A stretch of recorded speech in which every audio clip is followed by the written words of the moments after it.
Hi, my name is Carl Mueller, and today I'm going to show you how to do an oil change on any car or truck, particularly my 2002 Silverado.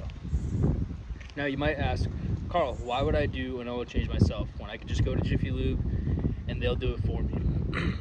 There's a few reasons for that. One, you will save money. It's about 60 bucks at Jiffy Lube. It's about 40 bucks in materials for you. Two, it's good to go under your truck or car and see what's going on under there, see if there are any leaks, see if there's anything wrong, any damage. And it's a very fulfilling feeling being able to do it by yourself and knowing that you can take care of your vehicle by yourself. So let's get started. Now there are a few things that you will need to do this job properly. One of those things is a set of car ramps, which I do not need because my truck is high enough off the ground that I can just crawl right under it. Another thing that you're going to need is a couple rags to clean things off as you go. A set of oil filter pliers, which come in many shapes and sizes, but many people agree that these ones are the best. They grip on a lot better than all the other ones. A set of wrenches. My truck uses a 15 millimeter, but yours might be different. A oil pan to drain the oil into. You will need oil, which we will talk about later. You can't just go to the store and buy any oil. Oil filter, which is what you will be replacing. And, a nice soda to make sure you're well lubricated too. Now, before you just go to the store and buy any type of oil or any type of filter, there's a few things that you need to know. Every vehicle has a different type of filter, and I'll show you later on how to figure out which filter your vehicle needs. Everyone takes a different filter to a point, and you need to make sure you get the right one. And for oil, you make sure that you get the right kind. Every vehicle on the cap should say what type of oil it needs. My truck takes 530. Many vehicles take 530. You can know by looking at the cap or looking in your owner's manual. My truck takes 6 quarts. I found that out online. You can just look it up. It's pretty easy. Now, just like everything else, name brand oil and filter are the best kind. If you get the store brand, it just won't last as long and it won't keep your vehicle running as long.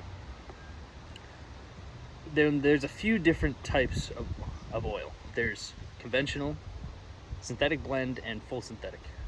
Each of them is a little different.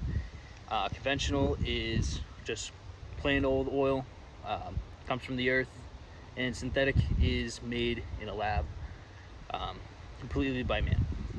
And synthetic blend is a little bit of a mix of both. There's drawbacks and advantages to each. Conventional is a little cheaper and it lasts a little bit less time than your synthetic blend. It lasts typically between 3,000 to 5,000 miles, while full synthetic lasts about 7,000 to 10,000 miles, and the synthetic blend is somewhere in between, about 5 to 7. You want to make sure you get the right oil, and the right amount of oil is very important before you get started doing your oil change and you're stuck here without a vehicle to get you back to the auto parts store. Another good thing, make sure you drive your vehicle to the auto parts store so it's nice and warm when you get back. If it's a cold day and your truck is too cold or your car is too cold, the oil won't flow out of the oil pan as well, which I will show you in a minute. It'll take longer and you'll get more out of the engine if it's nice and warm when you get back from the store. As you can see, there are many types of oils and filters that you can choose from the store, and there's a certain way to figure out which one you need. Every store will have a book that you can go into. We will find a make and model and year of your vehicle. Flip through the pages until you find those, and you will see a chart listing part numbers for a certain filter that you will need. Choose a brand and go back to the wall of filters and find the one that corresponds to the book. There is also many types of oil. I chose a high mileage synthetic blend. So now that you've gone to the store, you got your oil, your filter, all your tools laid out, your truck's nice and warm, it's time to find the oil pan and the oil filter. So, if you start at your wheels, either side here, in between them you'll see the axle, connecting both of them. And if you follow the center of the axle up, see the drive shaft. And then if you keep going, you get to your transfer case. Only vehicles with four-wheel drive will have a transfer case. If not, if you don't have a transfer case, your drive shaft will go directly to your transmission, which is right here. You can see the flywheel and the torque converter. And the transmission is directly connected to your engine, which should be all the way in front of your vehicle. On the bottom of every engine, there is a smooth black tank, which you can kind of see here. It's kind of tucked back in there. And right in front of that is your oil filter. So now that you've found your oil filter, mine's right in front of the transmission, you need to find your drain plug, which should be towards the back of your vehicle, right near the transmission. And mine is right here. It's a 15mm bolt. We're gonna pop that out and drain the oil. So now that you've located your drain plug, you're ready to pop it out. Put your oil pan about below where it's gonna go. Have a rag ready. This is a pretty messy part. You just slide your wrench on there. Pop it free. Start loosening it up. Now, depending on how long ago you drove your vehicle, the oil might be pretty hot.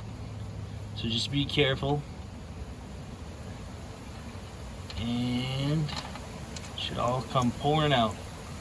Now this oil, now that it's been in your vehicle for a while, is pretty black and gross. It's gonna smell kind of burnt. It's all perfectly normal, don't worry. And you're gonna wanna make sure that you check to make sure that there's no metal in it or on your plug. I'll show you how to do that in a minute. So this is the part where that rag comes in pretty handy. Clean off your hands a little bit from the oil you got on you. Clean off the bolt. Just make sure you don't clean off the edge of this bolt right here. Once you clean yourself off a little bit, take a look and see if there's any metal or debris stuck to the end. A little bit's okay. Once it starts really caking up, that's when you have a problem. So every drain plug bolt has a magnet on the end. And that magnet is meant to catch all the metal that comes from your engine. A little bit wears off, but it's not the end of the world. As long as it's not a really large amount on there, your engine will be fine. So you have all your oil drained. Your plug is just dripping oil at this point. It's time to pop out your filter. So take your handy oil filter pliers, grab on there, crank it right, crack it, or crank it left and crack it. Then you should be at about finger tight. Now there's still oil in this filter, and oil is going to leak out onto you, as you can see. Make sure to move your oil pan and have a rag ready.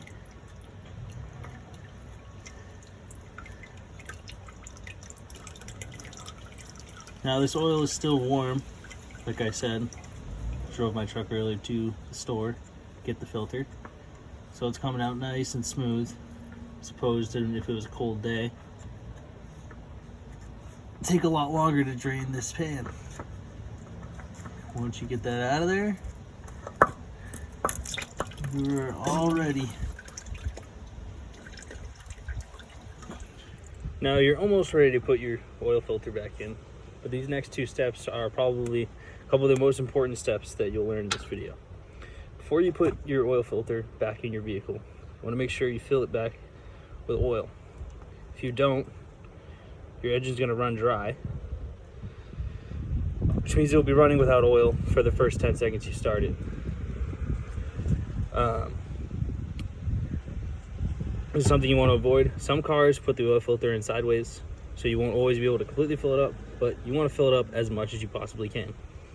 And also, before you put it back in your engine, you want to coat this little plastic ring you got here, this this little black plastic ring here, you want to coat that with oil.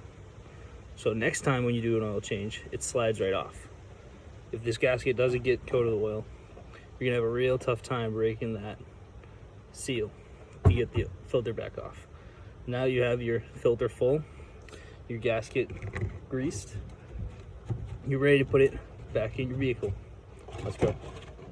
Okay, so now that you have your filter all full of oil and your gasket greased, you go ahead and put your filter right back where you found it. Make sure not to cross thread it, or else you're going to be having a real bad day. You're going to need to replace an engine block. Should go on there nice and easy without forcing it at all. Once you get it on there, get it nice and hand tightened. You don't need to really force it. Get it nice and hand tightened. It's not going to go anywhere. That's what the gasket's for. Make sure it's not leaking. Make sure it don't go anywhere. And then after that, we'll put on the plug. When your filter's all set and ready to go, back in, put your plug back in. Make sure that oil that you put in doesn't go anywhere. And again, you don't need to tighten this like crazy. Just make sure it's nice and snug. Throw your wrench back on there. Get it on there pretty tight. Just make sure it doesn't go anywhere. And now you're ready to put your oil back in. Okay, now that you've replaced your filter and you have your plug back in, it's time to fill up your oil. I suggest using a funnel. Make sure you clean out your funnel really good with the rag before you start filling your vehicle with oil. Putting fresh oil in, you don't want to ruin it with a bunch of dirt that's already in the filter. My truck takes 6 quarts, so it will be one of these larger ones. Goes in nice and easy, no tricks to it or anything. You just pour it right in.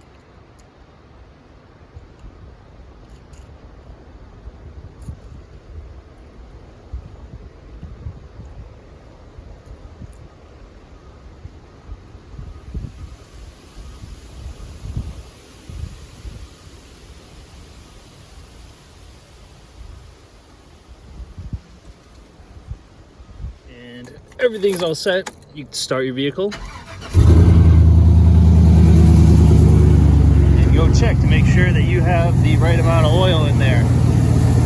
Just pull the dipstick, clean it off. Try to do it one-handed while you're filming. Clean it off real good. Put it back in. Put it back in.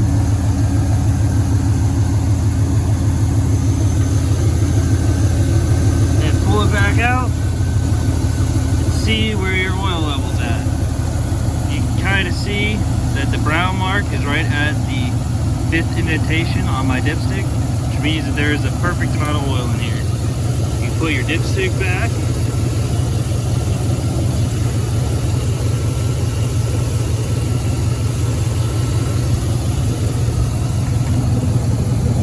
Close your hood. Your vehicle's all set. So now that your vehicle's all full of oil, running well, you're left with this pan of junk motor oil. Now what you can do with this oil is put it back in these plastic containers that you got from the auto parts store and bring it back to them, and they will happily dispose of it for you. Now I would show you how to do this. Same thing as filling up the truck. Just put a funnel in there and start filling it up. But there's no way I could do that one-handed. So I hope this video was helpful. Next time you do an oil change by yourself, save some money. Hope you all learned something today. Thanks for your time. Appreciate it.